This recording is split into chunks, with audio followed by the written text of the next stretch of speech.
What small choice you made changed your life? My dad asked me to go with him to take my sister to dance one morning. I wasn't dressed and it's boring, so said no. They died in a car crash on the way home. I think about it that about 100 times a day. Decided to take a different route home one day and stumbled upon a little coffee shop. Met the owner, got to talking, and ended up with a job offer. That job led to a career shift I never planned, but absolutely love. All because I was bored of my usual commute and craved a different view. Proof that sometimes the scenic route really does pay off. Pity instead of anger. I used to have some severe anger issues. Just angry at everything and everyone. Everything pissed me off. Everyone aggravated me. I had a therapist that worked with me on a meditation technique of pondering the things that pissed me off or made me angry the most, and then working from the anger to pity. For instance, I held on to deep-rooted and very justified anger towards my dad. In my meditation, when I would think about my dad and childhood, and as my thoughts and memory wandered and I felt myself getting angry, I would refocus my thoughts to pity for him. He has severe mental illnesses. He is probably lost in his own chaos of a mind and is always feeling alone and angry at himself, changing the thoughts from animosity and anger to pity and feeling sorry for him. After a couple decades of this practice, it has become the default thought process. When I see someone doing something shitty, my first thoughts are no longer what a piece of shit or I hate it when people do that, but now is, I wonder what drove them to this, or that must be horrible for them to live that way and think that way. I am a much happier person now and have much healthier social interactions with pity and empathy rather than anger and fear. Less than soda consumption and ditching it entirely, my belly gradually disappeared. I was sitting at my friend's bar while he was printing up a help wanted sign. I hadn't done service industry in 20+ years, but I had just spent 4 years unemployed because I was taking care of my failing parents, and I really didn't want to go back to the tech industry. I told him I wished I could work for him. He said, "You can, just come in tomorrow and fill out paperwork." Later that evening, I texted him, "Were you serious?" And he replied, "Come in tomorrow." Been there for 8+ years now, it's the best job I've ever had. Even my therapist says it's the best thing I've done for my mental health. When my granddad died years ago, he left behind his journal. It was basically a diary. My dad read it through and through, and when my first son was born, my dad gave it to me. Now, inside the journal, he wrote many things spanning years. But one common thread was him writing a phrase, "Gotta find the light." This explained many things, in particular why he was such a kind and positive person. No matter the situation, no matter what bad thing happened, he'd always find a way to find something good or funny about it. His cab broke down. Now I can get another one. My grandma passed away. She's with God now. Bet he's better company. A dog bit his leg. Now he knows what spicy Negro tastes like. So, I started trying to find the light. And this skill helped me get over so many hurdles in my life. Basic training was hell. I'm going to be so much stronger after this. My dog, best friend, all through my childhood, passed away due to old age. At least he's not suffering now. My oldest son broke my church warden. Well, he's got an interest in Dad's things. My wife often says that she depends on my positivity because she's a realist and a negative person. She'll rest her head on my lap and tell me all black clouds over her head. And like the sun, I'll burst right through and offer a positive ray or two. And I gotta admit, seeing a smile poke through her pessimistic outlook because I found a bit of light in a dark place feels pretty good. Sure, things may get dark. But there's always a bit of light, however tiny, if you just find it. Thank you, Grandad. Stop having a messy room. I swear having a clean room will give you an overall more positive and motivated mindset. 25 years old, working as a waitress and bartender for 5 years, went down to the local community college one late August day to just get some information about how to become a nurse. Sat down and talked with the professor, who before I could even think about it or change my mind, signed me up on the spot, and a year later, boom, I was an LPN. Fast forward 6 years later, I was an RN. Now it's 30 years later and I'm still at it. But it gave me a good life and the ability to save for retirement, hopefully in 18 months. Switching to drinking only water and tea was a small choice that made a huge difference in my life. Cutting out soda completely left me feeling so much better, both physically and mentally. My energy levels are more stable, I've lost weight, and I don't miss the sugary drinks at all. It's amazing how such a simple change can have such a positive impact on your overall well-being. Choosing to attend a local networking event seemed like a small decision at the time, but it ended up being life-changing. I unexpectedly connected with someone there who later offered me a job opportunity that completely transformed my career. It's incredible how one seemingly minor choice can lead to such significant outcomes. That event opened doors I never anticipated. A friend asked if I wanted to go for a drive with him to pick up his friend from college. I had nothing better to do, so I said yes. I ended up marrying his friend's roommate. Sitting at a table opposite of a 13-year-old boy when I was 12. I waved at him with my stuffed teddy bear to say hi because the boy looked bored. 41 years later, I'm typing this as he sleeps quietly next to me. Life has been a wild ride, but that remains one of the most impacting choices I will ever make in life. Tit next to the blonde guy in college, we've formed a company now. Giving up drugs and alcohol, while my social life has gotten a little more boring, it's nice not feeling fried or hungover from substances, and I feel my brain healing. Edit. Becoming a mom to my stepkids when I began dating their dad. Their biological mom had sadly passed away a few months prior, and when I began dating their dad, the second I first held them, they were 4 months old when I met them. Something awoke in my heart. To this day, they're now 16 and I'm still with their dad. They don't refer to me as their stepmom, they just call me mom. But they know the truth of what happened to their biological mother.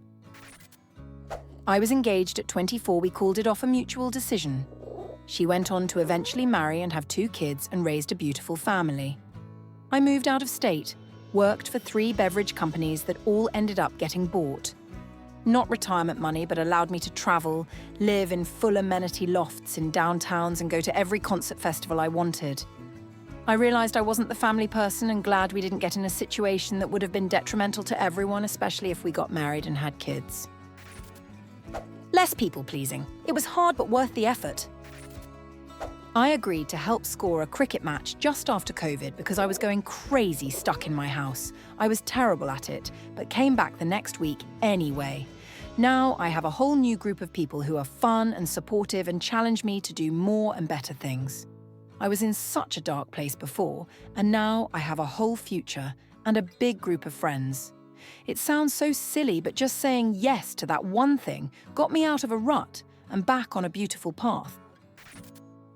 24 years ago, I decided to get coffee before a job interview, which put me in the situation of a car accident. I missed my interview appointment, so I applied at the restaurant where I was waiting for the tow truck. The manager hired me on the spot, and on my first night, I met another server who told me that when I walked in, he told the manager he was going to marry me. 1 year later, my oldest son was born. I think of this often. Every day we wake up and our whole lives can change. Sometimes a blessing, other time a curse, but it creates a sense of adventure to acknowledge this and be curious every day. Who knows, maybe missed interview is the greatest thing that will ever happen to you. Deciding to take that random job offer was a small choice that ended up shaping my entire life. It led to everything else: new opportunities, important connections, and even life-changing experiences. Looking back, it's incredible how that one decision set the course for so much that followed. Sometimes the choices you make on a whim turn out to be the most impactful. Choosing to eat to live instead of living to eat. Deciding to skip that one party and study instead. No sodas, cutting out beer, bread and flour products, biking 5 miles a day. I feel a difference in my waistline and my new ring is already loose on me. Well, earlier this year, I got an ADHD diagnosis and now have just began meds. I'm in my mid-20s and have lost a good chunk of my early adulthood to PTSD and no treatment. I hope this is the turn of a new leaf. Deciding to take that random road trip on a whim was a small choice that ended up having a huge impact on my life. It led to unforgettable experiences, new friendships, and even a shift in my perspective on life. That spontaneous decision opened doors to opportunities I never would have encountered otherwise. Sometimes the best things happen when you just go with the flow. Picture this. It's 1995. I'm a language nut, so my geeky friend tells me about this internet chat program called IRC, where I can talk to anyone around the world. He gives me the diskette with the program on it and promises he'll come online after school to show me how to use it. I ask him how I'll know he's there, and he says he'll go by some generic nickname. I go home, install the program, get signed on, and start looking for my friend. I see someone with this generic nickname on a chat channel for people around the world. Excellent. Not only have I found my friend, I've found a channel of people to chat with. I join and start talking, but quickly realize this person is not my friend. A nice German guy offers to show me how to use the program, in his very basic English. We connect every day when I get home from school. He wants to practice English. He works night shifts, so it works out well. We meet in person when I graduate from high school in the late 90s. We've been married 21 years. I think deciding to change my attitude is what made a big difference in my life. I decided to put a positive spin on life and try to be happier. It might sound stupid, but life is an attitude, and a person can decide if they want to be miserable or happy. Reduce my alcohol intake.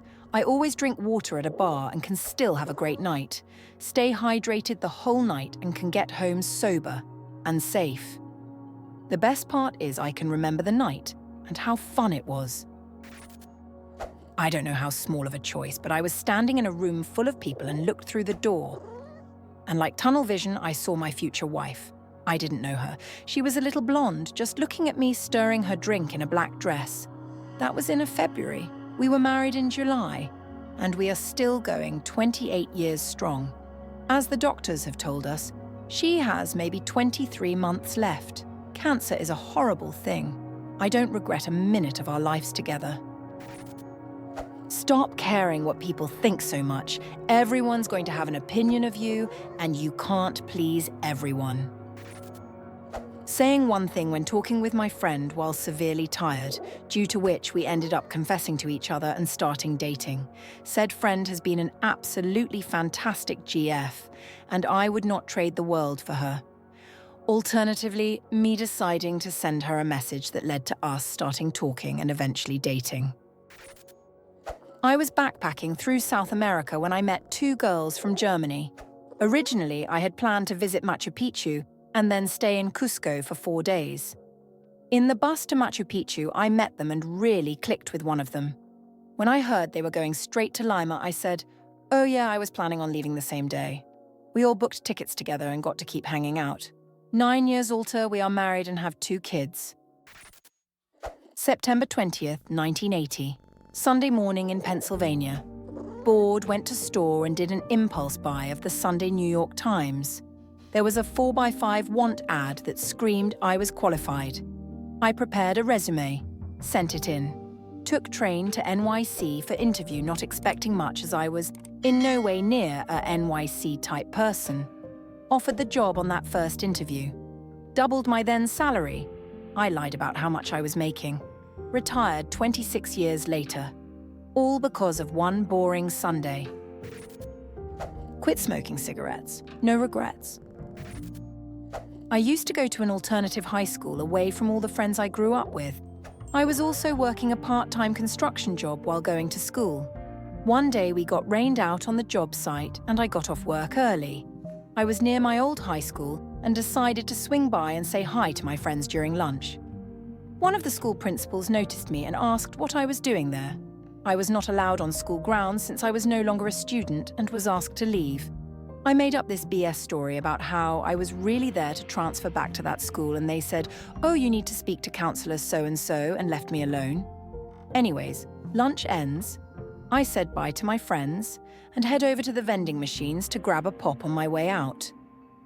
As I'm heading out the front door, this guy approaches me and introduces themselves as the counsellor the principal mentioned. I followed him into his office and he gave me a list of everything I needed to do to transfer back to my original high school. I literally studied my arse off and got all my high school credits caught up, transferred back to my original high school the last 6 months of 12th grade and graduated with a regular high school diploma with all my friends. There were a few things that happened that day that kind of all culminated together, but yeah, definitely a day I look back on and think about often. I always run the dishwasher when I wake up. Small task, and it sets a productive tone to the whole day. A friend of mine jokingly put a profile of me on an internet dating site. When I found out, I went on to delete it and found a message in the profile inbox. Figured I'd be polite and answer explaining the situation. In September, we have our 6th wedding anniversary. Deciding not to use social media that isn't anonymous was a small choice that made a big difference in my happiness. Without the pressure to maintain a curated online presence, I feel more relaxed and authentic.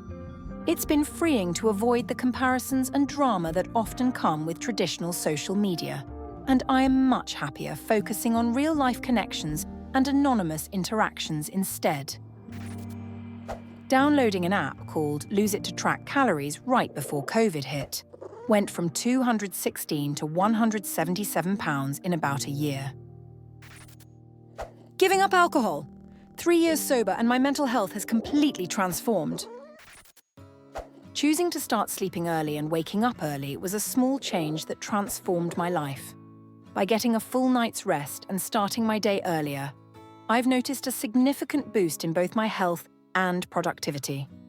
I feel more energized throughout the day, my focus has improved, and I'm able to get more done without feeling overwhelmed. This simple adjustment to my routine has had a ripple effect, improving not just my physical well-being, but also my mental clarity and overall happiness. It's amazing how something as basic as adjusting your sleep schedule can have such a profound impact on your life.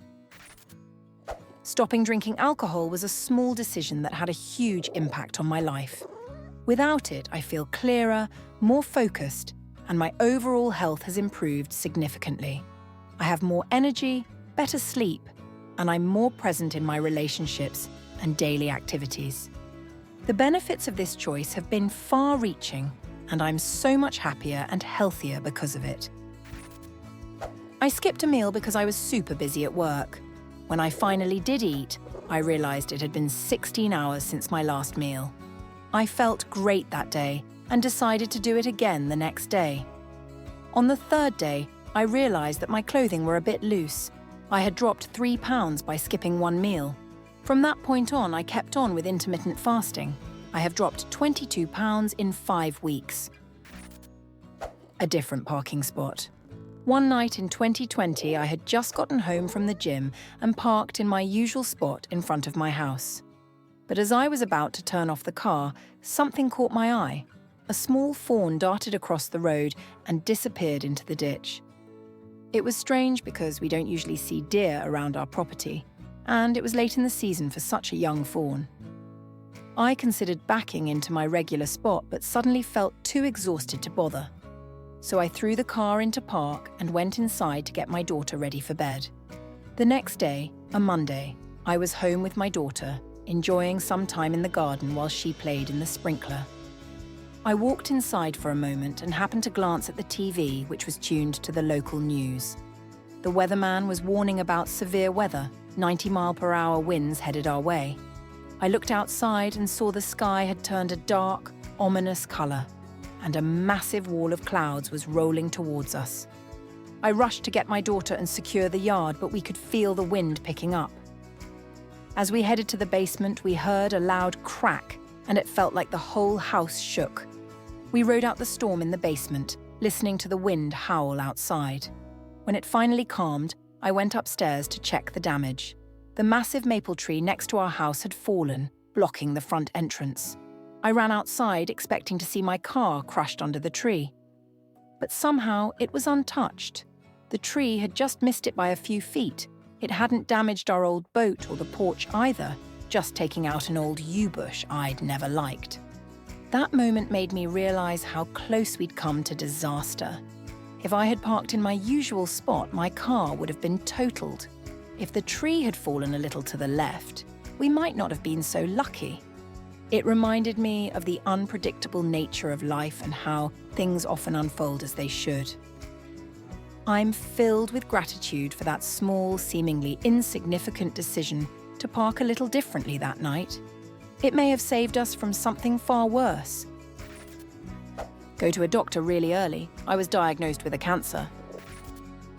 Choosing to say yes to a spontaneous road trip led to unforgettable adventures and meeting lifelong friends. I let a Tinder date look through my other matches, she messaged the woman I'm engaged to now. I started expecting nothing from anybody and never gave a fuck about what they think of me. Friend in first period told me that we could skip second period if we went to a visiting college recruiters talk. It was her dream school. Tagged along to skip class. Ended up getting a 4-year scholarship there and pretty sure it helped me land my competitive first job since one of the interviewers was a fellow alum and we talked football. I broke up with a girl and was nearly moved to another state to live with friends and start over before meeting my now wife in a club one night. We just celebrated our 27th year of marriage earlier this month. In high school, I actively trained myself to stop saying, "Oh, I'm dumb," whenever I made a little mistake or missed something obvious. If I ever did say it through force of habit, I would immediately turn around and say, "No, you're not dumb." I don't think I knew at the time how important that was or how that would serve me later in life, but I am so grateful to that oftentimes more confident version of myself. No one gave me the idea to do that. I just thought on my own that I shouldn't be talking to myself like that, and I still don't. Thanks for watching. Share your life-changing small choices in the comments, and don't forget to like and subscribe for more amazing stories.